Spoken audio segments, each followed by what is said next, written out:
Eu sempre tive muita facilidade verbal de me expressar, eu sempre falei de maneira natural, fluida, e eu não tinha a mesma facilidade para escrever. Então isso era um engraçado, porque quando eu escrevia, eu tinha a escrita como uma coisa assim, uma deferência pela escrita, pelo texto, porque eu tive uma escola de Estadão, e no Estadão, na época que eu me formei, era assim, era um texto muito mais empolado do que é hoje, era um texto assim muito mais bem construído, mais bem feito, então eu ficava assim muito assustada com tudo isso.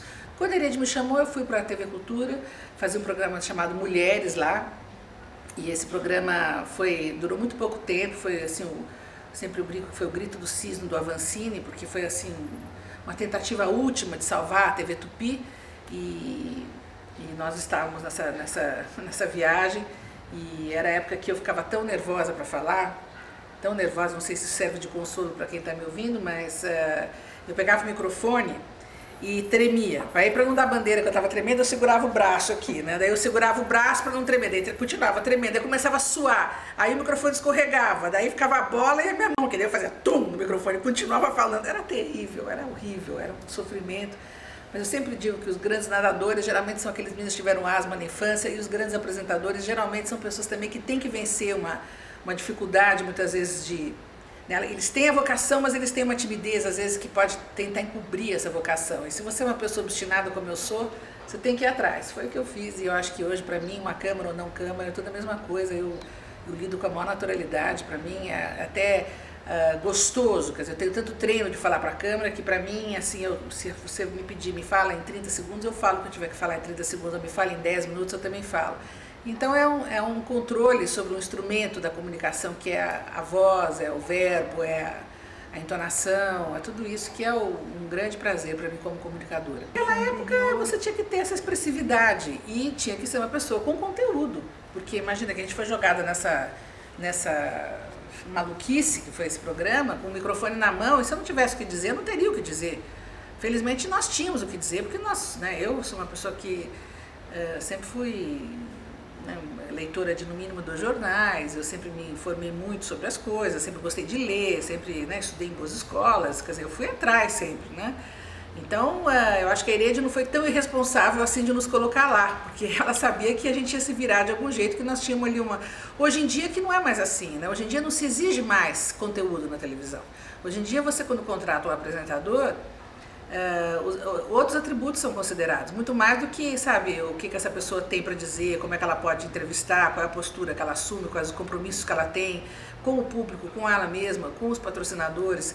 Quer dizer, as exigências hoje só são muito grandes no telejornalismo puro, mas no resto da televisão isso já está muito diluído. Eu já fui repórter, já fui editora, já fui apresentadora do Globo Rural, já viajei o Brasil com lata de filme, porque na época não tinha nem VT, e nós tínhamos que fazer matérias para o Globo Rural, e era assim, deu certo, deu, não deu certo, não deu, você perdia uma viagem até Lavras, até o Belém, até não sei aonde, sabe, se por acaso era calor demais, o filme trabalhava na revelação de uma maneira diferente, a gente perdia assim horas, dias de viagem. Então eu tenho uma experiência realmente bastante ampla na televisão, então eu já apresentei telejornal, já apresentei programas de debate, talvez, eu acho que sou uma das profissionais com o maior número de horas de programação, de programa ao vivo, né? O Silvio Santos brincava que eu ganhava até dele, porque eu fiquei tantos anos fazendo programas ao vivo e longos, durante 3 horas e meia, anos, né? Tardes inteiras ali eu segurava a emissora inteira nas costas, e isso me deu muita cancha, muita cintura, na hora que se eu tiver que fazer qualquer coisa em televisão eu faço, né? E isso é ótimo, isso dá uma tranquilidade grande para você poder exigir das pessoas que trabalham com você também o melhor delas, e o melhor desempenho, e por isso que as pessoas, graças a Deus, gostam de trabalhar comigo, porque sabem que eu sei do que eu estou falando. E eu não estou dizendo só da parte de conteúdo, não, estou falando também da parte técnica. Eu conheço muito a televisão também, iluminação, a parte de microfonia, né, de dinâmica de câmeras, porque você aprende, quer dizer, ou você está lá para aprender ou você está lá de passagem. Como eu já estou nessa história há quase 30 anos, então eu aprendi. Eu fiz tudo o que tinha que fazer, mas não foi isso que me ensinou mesmo. Olha, eu vou falar francamente, esses cursos muitas vezes são feitos por professores, infelizmente, que nem sempre estão preparados para te ensinar. São professores que às vezes te dão outros toques, te ensinam outras coisas, mas não necessariamente a prática do trabalho. Eles às vezes te abrem a consciência para questões até mais relevantes que a faculdade mesmo tem que ensinar, porque na prática você acaba caindo na prática e acaba aprendendo. Sabe, eu acho que tem às vezes conceitos morais, éticos, que a faculdade tenta passar para os alunos, discutir com os alunos. Eu acho importante que esse é o momento de você amadurecer mesmo, o que você quer da vida, o que você está fazendo lá como profissional, né? E então os cursos preparatórios eu fiz cursos na New School for Social Research em Nova York, fiz cursos na Columbia University, realmente eu tenho uma formação, mas não é isso que fez o meu diferencial, sinceramente, não foi isso. Foi a prática. Eu acho que foi a oportunidade de conviver com profissionais muito bons, né? E aí o conselho que eu dou para todo jovem estudante, quer dizer, gruda em alguém que você acha que é bom. Sabe, trabalha, se sua carga de horário são 6 horas, sabe, trabalha 15 horas, fica grudado em uma outra pessoa, aprende com outra pessoa que sabe fazer, sabe, pede para te ensinar, sabe, fica aquele cara que não tem preguiça de trabalhar, que não quer ir beber no bar logo depois, sabe, fica atrás, tenta aprender tudo que você sabe e que você pode saber. E, sabe, vê como faz, pergunta, ajuda, carrega mala, carrega fita, fica em volta. É o jeito de aprender e aí você fica o melhor, né? E todo mundo quer você do lado. Antigamente, quando você fazia programas com conteúdo jornalístico, você tinha que ser jornalista. Hoje não é mais assim. Não que eu acho que seja uma exigência ser jornalista, entendeu? Mas um profissional que tem a noção da importância que significa ser um jornalista na vida de uma nação, é um profissional que tem um peso e que sabe que eventualmente se vender para um patrocinador ou fazer entrevistas pagas é uma coisa que não faz sentido, entendeu? Isso diminui a importância da sua profissão. Se você é uma pessoa que não tem compromisso com nada, você vai lá, o patrocinador fala assim, olha, me entrevista aqui para dizer como é bom esse produto que enfim, e aí o cara vai e faz qualquer negócio por dinheiro.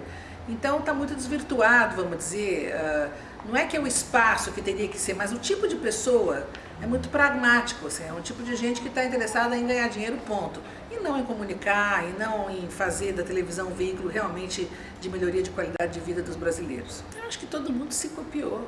Eu acho que a televisão americana é um padrão muito bom como de jornalismo. Os Estados Unidos, não se esqueçam, é um país democrático que nos ensinou, nós brasileiros que vivemos durante tantos anos na ditadura, a ouvir todos os lados.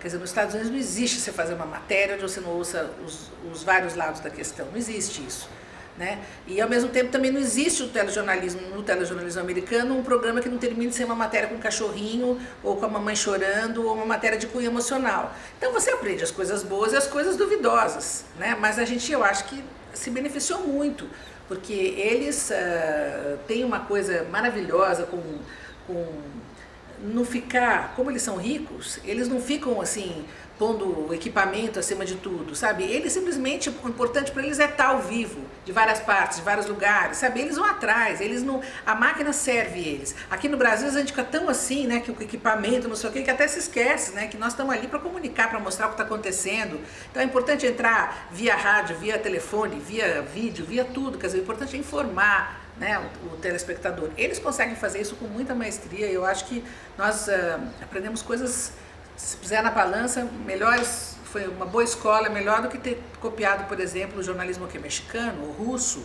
ou cubano, ou da onde você vai copiar? Quem? Ou europeu, né, que é um jornalismo para gente que terminou na faculdade.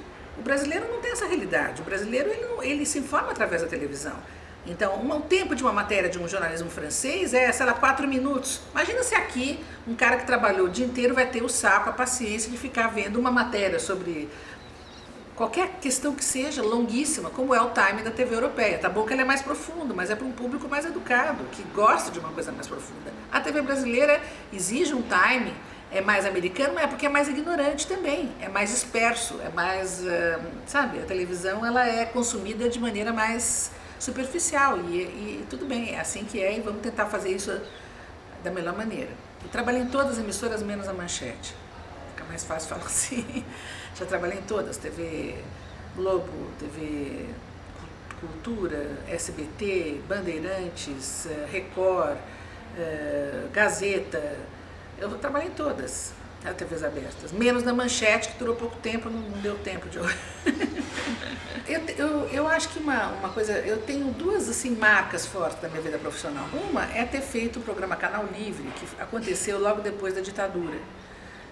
Então o Brasil viveu durante 30 anos, para quem não lembra, para quem não sabe, durante a ditadura. Isso significava que, por exemplo, nós não podíamos pôr o Lula falando. O Lula só aparecia na televisão aparecendo, ele não podia falar. Dom Paulo Evaristo Arnes não podia falar, ele só podia aparecer, ou seja, as imagens dele só podiam aparecer em off. Hoje o cara é presidente do Brasil, né? Você vê. Então era, por exemplo, a palavra greve não podia ser redigida, você podia só escrever paralisação. Foi aí que eu aprendi que era com S, não com Z, paralisação, e não foi na faculdade. E eu me lembro tão bem de ter acabado de sair da faculdade, então você não podia escrever a palavra greve, era paralisação, porque era proibido, era censurado. Então, eu fui trabalhar num programa, fui fazer um programa chamado Programa Canal Livre, que se propunha a debater, ouvindo os vários lados da questão, um tema. E esse programa foi muito bem sucedido, foi um programa de muito sucesso e era muito polêmico, e tinha uma gritaria. Eu fiquei até estigmatizada como uma pessoa que não deixava os outros falarem. Por quê? Porque, como a gente queria muito ouvir todos os lados da questão, eu ficava no meio, e aí, por exemplo, vamos discutir a prostituição.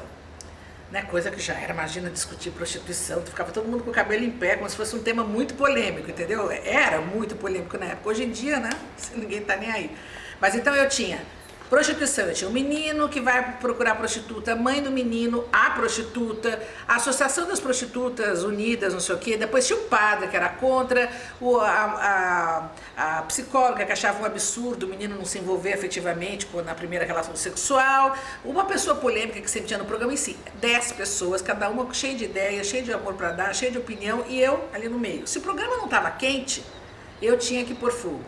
Se o programa estava quente demais, eu tinha que ser bombeiro, abaixar o fogo. Então, eu tinha uma responsabilidade de fazer daquela discussão uma coisa acalorada, porque para todos nós que ficamos calados durante tantos anos, debater tinha que ser acalorado, porque só tinha Arena e PMDB, só tinha sim e não, favor, contra. Sabe, as pessoas não tinham aprendido ainda que você podia discutir a questão de uma maneira um pouco mais... sem tanta emoção, mas era assim naquela época. Isso foi muito marcante pra mim, porque eu cheguei a virar até personagem da Regina Casella, tinha um programa que chamava TV Pirata na época, e eu era uma das pessoas, Silvinha, Popovic e Vaporub, eu tinha um cabelo tipo poodle, curto assim, comprido, eu fui uma peruca, e falava, agora você não chega, agora você chega, tá bom, pelo amor de Deus, chama os comerciais, porque era uma loucurada o programa, era muito engraçado. Essa foi uma fase marcante pra mim. A outra fase marcante foi a de ter tido a sensibilidade de descobrir que as pessoas não queriam justamente tantas discussões a respeito, depois de tantos anos assim, de grandes temas, transamazônica, prostituição, sabe? Aí eu achei que as pessoas estavam mais interessadas em discutir questões pessoais. E foi quando eu comecei a fazer um programa com viés de comportamento psicológico, trazendo psicanalistas, trazendo os médicos, e comecei a mostrar como no fundo existia uma grande revolução por acontecer de dentro para fora. Quer dizer, se as pessoas, se os brasileiros descobrissem que eles podiam brigar pela privacidade, eram termos que as pessoas nem sabiam o que queriam dizer. Brigar por ter opinião própria a respeitar do outro. Entender que você pode ser diferente e mesmo assim ser legal. Entender que, sabe, são coisas básicas, assim, noções básicas que se ou você era da classe média e podia pagar uma psicóloga, ou pagar livros que são caros também, ou o que eu descobri é que eu podia fazer isso na televisão de uma maneira corajosa, como sinceramente acho que eu fiz, quer dizer, debati temas todos, homossexualidade, pai travesti, o que você puder imaginar de assunto cabeludo complicado, eu discuti, e sempre com nível alto, sempre respeitando o depoimento de quem estava lá se expondo, sempre acreditando que aquilo era para deixar o Brasil um país mais esclarecido, sabendo lidar melhor com seus preconceitos, sabendo lidar melhor com as suas dificuldades e, né, de ser um país machista, muito católico. E eu acho que nós conseguimos muitos avanços nessa área. Então, eu me orgulho disso. Acho que durante 13 anos eu fiquei fazendo um programa de comportamento, foi maravilhoso. E, enfim, é assim, na televisão não dá para lembrar uma pequena historinha. Eu posso lembrar da história que uma vez eu levei um burrico para fazer o programa de o que seria a melhor atividade para as crianças. O burro começou a pastar no tapete, que era um tapete verde, coisas engraçadas tem aos montes, mas eu acho que de importante mesmo são esses dois momentos. E para o futuro, o que você acha que vai acontecer com a TV digital? Vai mudar ou o que vai mudar? Digital vai melhorar a qualidade. Então, mas em termos de fazer jornalismo, a gente tem essa questão da interatividade, né? Eu acho que tudo vai mudar. Quer dizer, eu acho que a televisão ela tem que ficar esperta, porque vai, assim como nós vamos estar passando coisas para quem está em casa, quem está em casa vai estar se comunicando mais com a gente também. E vai estar, aliás, já faz isso através do Zap, que é uma maneira rudimentar de escolher e de participar, ou seja, se te tira do ar ou te põe no ar, certo? Na verdade, o telespectador hoje já tem essa capacidade de tirar do ar ou pôr no ar. Não é o patrão que te contrata, esse tudo bem, é o primeiro trato, mas o segundo é a própria questão da audiência, porque hoje você não sobrevive se você não tiver audiência, você não tem conversa. Então o público já, de certa maneira, te rifa ou não te rifa, e por isso que é tão delicado muitas vezes você querer fazer um programa com muita densidade, porque às vezes o público não está preparado para aquela profundidade naquele momento da hora do dia, tudo. Então você tem que ter muita sensibilidade para definir qual é o perfil do seu programa para não ser rifado, justamente não porque o programa não é bom, mas porque está talvez num horário errado. Eu acho que a TV digital vai trazer uma série de novidades, tem 1000 possibilidades. Eu acho que a grande revolução mesmo são as TVzinhas a cabo fechadas. Eu acho que elas vão trazer uma diversidade muito grande de programas. Acho que cada vez mais a televisão vai se fragmentar, vai se segmentar e o público vai estar se zapeando, escolhendo o que ele quer e ele vai fazer a própria televisão. A pessoa em casa vai escolher o que é a televisão dele, ainda grava tudo aquilo e vê na hora que ele puder. Então vai mudar muito essa história da televisão, vai mudar muito. E eu espero estar podendo participar dessa fase também.